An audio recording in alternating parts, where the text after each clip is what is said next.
Good morning, good afternoon, and good evening to all the viewers.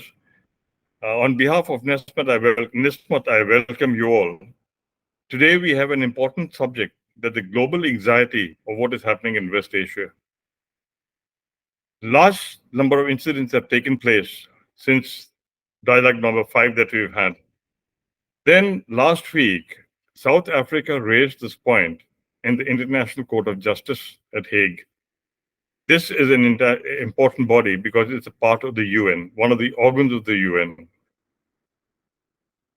The ICJ had recommended that Israel should not carry out the ground offensive in Rafa and also open the Rafa Egypt border for the humanitarian aid to come into the Gaza Strip, which was not accepted by Israel.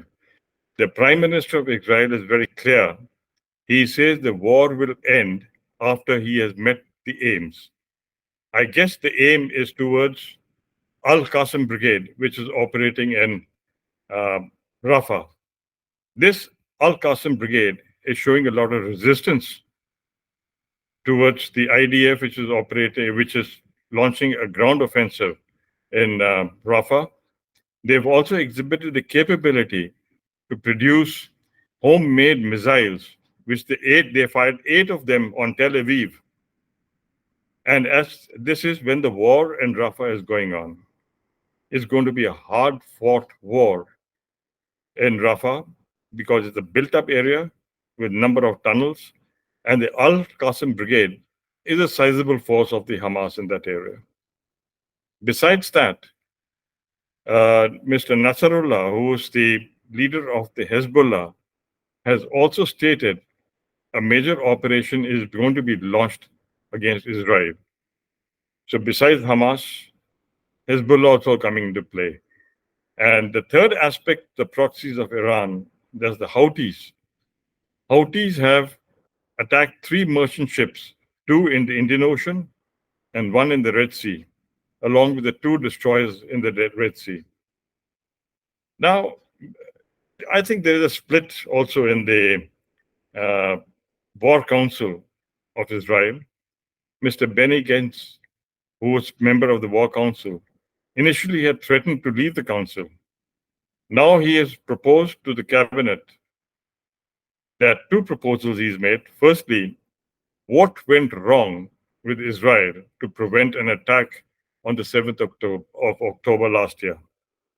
The second aspect which he's brought out is that is the military and the political wings of Israel carrying out the operations as per the international laws. So there's going to be a problem. Besides that, there are a large number of demonstrations which are taking place in Israel, besides in US and other European countries. The latest is that Israelis have launched an attack onto the tented camp in Rafah, in which about 45 people have died. The Prime Minister of Israel has also stated that it's a tragic accident which has taken place. Now, this is just a roundup of what has happened after our dialogue number 5. Now, I hand you over to Mr. C. Pal Singh to take it on. Thank you. Ladies and gentlemen, I am C. Pal Singh, President NISSMAT at this end. Good evening, good afternoon, good morning to all of you. Today, NISSMAT is going to present to you the latest situation on the Hamas-Israel war and also the anxiety of the world over this war. This is our 5th dialogue on this subject. We have covered most of the grounds in the earlier 4 dialogues. In this dialogue, we bring to you the latest situation and cryptic background of the happenings, and followed by the anxiety of the world. What is the anxiety? Why is the anxiety? How is the war going on? All these facts. With me, I have Major General Deepak Mehta, Good evening, who sir. is moderator of NISSMAT, an elite scholar who is well versed on this subject. With this background, I request General Deepak Mehta to come up and give the cryptic background of the issue before I go further. Thank you. Thank you, sir. Sir, the present Israeli-Palestinian conflict is not new.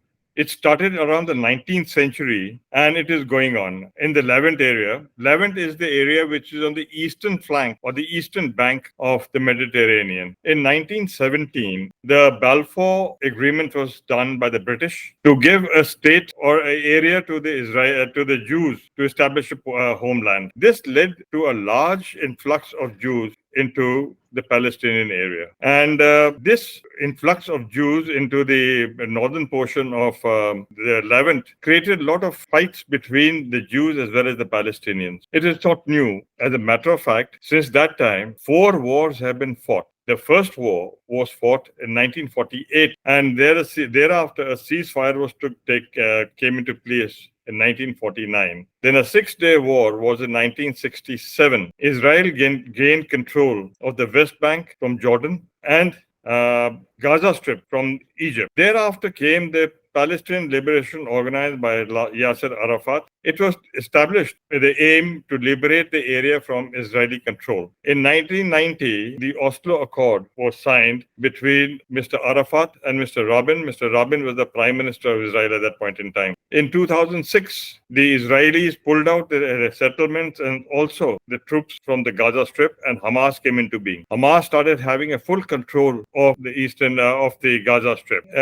Thereafter, the ding-dong war has been going on between Israel, Hamas, and also Hezbollah in terms of rocket fires from the Hamas as well as Hezbollah. But the major issue came up last year on the 7th of October when Israelis raided into Israel, into the settlements, and killed about 1,200 Israelis in cold blood and also carried back about 250 hostages. So that was in the brief cryptic background to the thing. Now I'll request you, sir, to give the latest ground situation. Thank you, Jal Demak. The latest ground situation as he has already told you, for the last 7 months, this war between Hamas and Israel has been going on, and heavy devastation of the area in Gaza Strip and also large-scale killings of Palestinian population has occurred. Hospitals have also been bombarded by the Israel Defense Forces. Civilian populations, children, women, and as well as Hamas operatives have been killed in this war. Despite mediation efforts by the US, by Egypt and Oman, the war is continuing. In between the ongoing war, some humanitarian pauses, as you call it, not a ceasefire as such. Some humanitarian pauses were established with the intervention of US and other powers to provide some relief so that the medical aid and other relief measures to the suffering population, to the children and women who were suffering badly, that could be provided. Though there have been casualties of IDF soldiers also, yet Israel is bent upon the mission to clean Gaza from all Hamas elements and its operatives. Certain salient points to be kept in view are: the US has set up now a floating pier for ships with aid to reach Gaza. One ship from Cyprus has arrived, and additional aid is going to be provided by US. Some of the aid has also been airdropped. A large population of civilians has moved to north of Rafa, where a tented camp has been established in the central Gaza. If I have to give you a brief of the latest development, I like to mention the following points. Israel troops and tanks have thrusted now deeper into Gaza. Earlier in this war, the northern part of Gaza Strip was skirted. It was not touched in the last 7 months of war. But now the thrust of IDF is getting deeper into this part also. It has resulted in this part in killings and wounding of dozens of Palestinians who are part of the North Gaza. Then the Israeli forces have also taken over some grounds in Rafa, a southern city which is next to the Egyptian border. Shelling is going on non-stop in this area also. Armed wings of Hamas, that is the Islamic Jihadis, and Fatah have stated that they would fight the IDF steadfastly and will continue to fight the Israel forces. A day earlier, Houthis, another proxy of Iran, also hit an oil tanker in the Red Sea. Now, Israel's three-member war council, that is constituted of three-member war council. Out of them, one member of the cabinet, that is Benny Gantz, has warned to quit the war council unless his points are kept in view. He spelled out his points. Unless these points are adhered to by the Israel government, he is likely to quit. He says the return course of hostages from both the sides and Hamas rule altogether. Demilitarization of Gaza Strip. Establish an international administration of civilian affairs in Gaza. Efforts may be made to normalize relations with Saudi Arabia. These are some of the points given by Mr. Gant. Now, Gant is a centralist politician. His departure from the war cabinet may result in worse situation. His departure would probably mean that the Prime Minister of Israel will depend more and more on the rightist allies, and the rightist allies are there. They are supporting a hard line of negotiations with Hamas. If this thing continues, or if this thing happens, then the hard line of negotiations on the part of Israel and operations in Gaza by Hamas are to get along. This means there doesn't seem to be any immediate end of this war. General Mehta. So what you said, you correctly said that there's been a discord in the war cabinet, but there is no threat to Mr. Netanyahu, the prime minister, if Mr. Gantz gets out, because the Likud party and the rightists, they have adequate strength in this in the parliament. And as far as what is happening now, some more points which you brought out. Hezbollah from Lebanon has been targeting Israel with advanced category of missiles, which apparently they have got from Iran. And Israel also has been reacting in equal measures. Now, the latest is what came into being is that the Hamas in North Gaza and the IDF are getting very severe gun battles. Casualties are being suffered at both the sides. In addition, large-scale demonstrations are taking place in the US and Europe in support of the Palestinians. Demonstrations have also taken place in Israel. This is primarily to get the hostages back. Now, Turkey had a very good relationship with Israel in terms of economy, but the Turkey has now stopped providing any support or export to Israel. This is a downturn between the Turks and the Israelis. There's one report to say that about 1,000 Palestinians are in the hospitals of Turkey. And also one more report says that Hamas is setting up a base in Turkey. So Turkey apparently is coming up into play somehow. Now, the mediation talks which have been taking place, you mentioned of it earlier, between Israel, Hamas, Egypt, Oman, US, no outward, nothing concrete has come into being, because of the differing stance for the both. Hamas wants a complete ceasefire for the hostages to be released, which Israel is not agreeing to. So I'll request you to, if you could give what are the compelling factors of discord between the two, sir? Yes, thank you very much. The compelling factors of this discord between the two can be briefly enumerated in the following manner. A, the Israel wants to completely liquidate and break Hamas so that they do not pose a threat in future to Israel. After operations, they want to take control of the Gaza Strip totally. The political leadership in Hamas, on the other hand, has stated that the Jews should be evicted from the land, from their land. That means the Jews and the Israelis should be evicted from their land.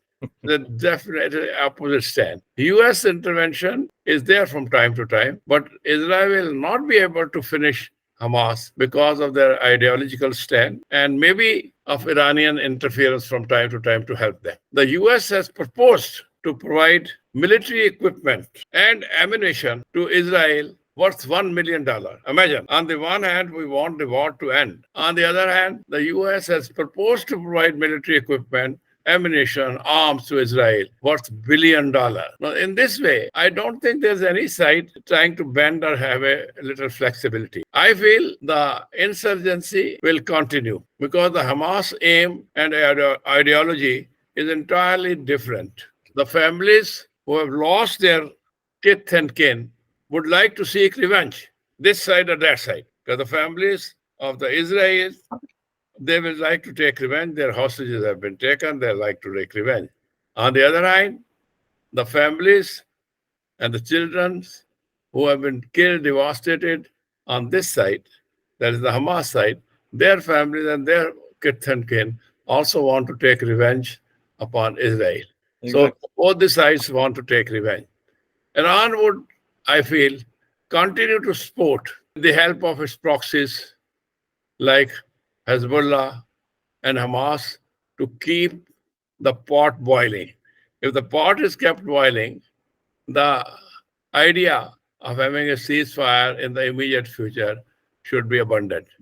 The West Bank may get active anytime.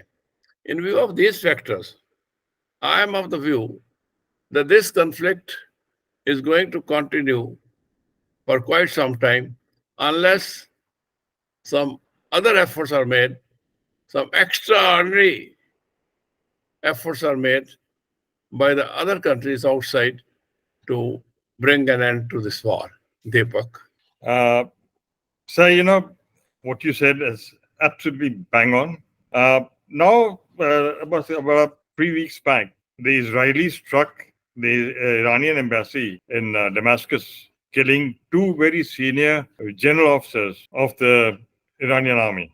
Now, for face saving, Iran also wanted to retaliate. They retaliated by launching about 300 missiles and also drones. But there's one report to say they had warned or informed US and European countries, including Jordan, that they're going to strike. So I don't feel there's going to be a direct confrontation between Iran and Israel. But yes, Iran will exacerbate the situation by using its proxies, like the Islamic Jihad in Iraq, the Hezbollah in Lebanon, and Hamas, of course, in Gaza, and Houthis in Yemen. They will keep providing missiles and equipment to all the proxies they have. But sir, at the same time, there is also a back channel talk going on between the US and Iran. But a week back, Mr. Brett McGluck of the US White House official and Mr. Abram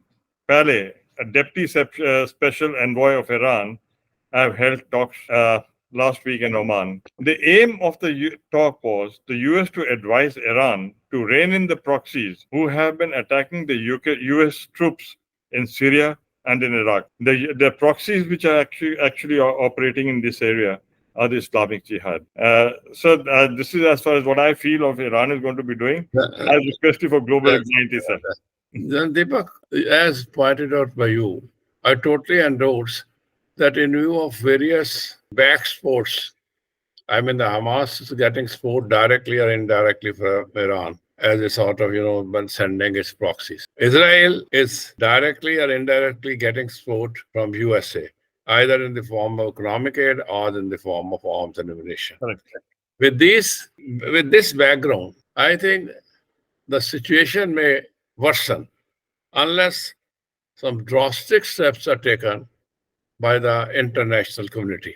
There is sort of global anxiety that this war may also prolong and the devastation will be as or more than what has happened between Russia and Ukraine war. Keeping in view the anxiety and keeping in view so far the crime, they say, committed against the humanity, the barbaric bombing of the Gaza Strip, as well as the killing of the hostages, Israeli hostages by the Hamas, has aroused the conscience of some well-meaning person. An international criminal court, as you know, was established, was in fact proposed in somewhere 1998, and it started a bit of operation in 2000. International, this criminal court, there is a chief prosecutor, Karim Khan. He, a few days back, sought to get warrants of arrest against the Prime Minister of Israel, Benjamin Netanyahu, and also Yoav Gallant, the Defense Minister of Israel. He also said in his petition that the Hamas chief, Sinwar, a commander-in-chief of Hamas, Haina, and Daif, other Hamas leader, also should be held for war crimes. Absolutely. He suggested that a panel of pre-trial judges should determine whether the evidence which he has provided so far supports issue of warrants or not. And he says that irrespective or prior to the investigation, the warrants should be issued so that you can restrain both Israel and Hamas to kill more civilians and commit these atrocities, which are a great humanitarian cause. However, the court has no means as such. Now, this is unfortunate. There's no inbuilt means to enforce such warrants or to indulge into such investigations or such charges. Now, Israel and Palestinian leaders already have dismissed, both Israel and Palestinian leaders have already dismissed the idea of this Ikram, that they should have warrant of arrest against them and arrest, etc. Both sides have criticized Khan's move. I mean, the countries who have to be intimidated by such arrest, they are criticizing Khan's move. This proposal of the prosecutor is required to be studied according to them by 3 judges of the International Criminal Court. And in any case, before it is studied or before any action is taken, and if any action is taken, that will not be, if any action is proposed, that will not be again enforceable. The US has also opposed these recommendations that they should do it. The international law and the laws of the armed conflict apply to war, in fact. No foot soldier, no commander, no civilian leader, no one can act with impunity against the human beings according to the war crimes. So they fall under the category of this crime, war crime, and they should be, deterred to do this. But the unfortunate position is that despite anxiety, the global anxiety which is there, despite the fact that everywhere there's a lip service or talk going on, the USA also wants that we should bring end to it. Iran also some time back said that we should bring end to it. Everyone is saying this, but nobody is practically contributing to bring an end to this war. I'm of the view that the global community is really at edge. There's a great anxiety in the people who see reason. They say, how long and to what extent shall you go on to indulge into these criminal acts of barbarity against civilians, against children, against women, and also those who are not in the active war. Under these circumstances, I feel this is a very, very dicey situation, and let us hope for the best. Let us hope that this anxiety, this global anxiety, transforms into some action plan so that an end is brought to this war, which has been raging for the last more than 7 months. With these words, I will request you if you have to say anything. Otherwise, we can just bid. Sir, I just got one point to say, sir. Yes. So after this ICC warrant aspect came into being, the reaction of the Palestinian leadership is that liberation of the area, even by armed resistance. Now, if that is the case, what you brought out earlier is that there's going to be, of course, if that is the ideology of the Hamas, Israel is justified to save themselves. So this, what you brought out very correctly, sir, this war will continue for quite some time unless some international people come into being in. I thank you for this comments, and I am also of the view that irrespective of the fact that it's who has committed the crime area, who is responsible for this war, why the Hamas went into the territory of Israel, why they brought about, these are all things which are very bad. And similarly, the bombardment of the hospital, etc., as a retaliation is also bad. I mean, irrespective of the fact as to what has gone into it. The question is the first and foremost idea for the international community should be, without going into the causes, without going into reason as to who is responsible, who is to be blamed, that is a subsequent issue. At this juncture, they should all get together and try to bring an end to this inhuman war and the tragedy which is going on. Thank you very much for your joining me in this interview. And I also request and thank the audience that please continue to watch our dialogues and our presentation given in the NISSMAT. If you like it, you can press the button of like and view this to the extent you can. We are for you, and your comments will be welcome to us, and we'll try to improve on our presentations from time to time. Thank you very much. Thank you indeed. Thank you, sir. Thank you very much. A pleasure being with you.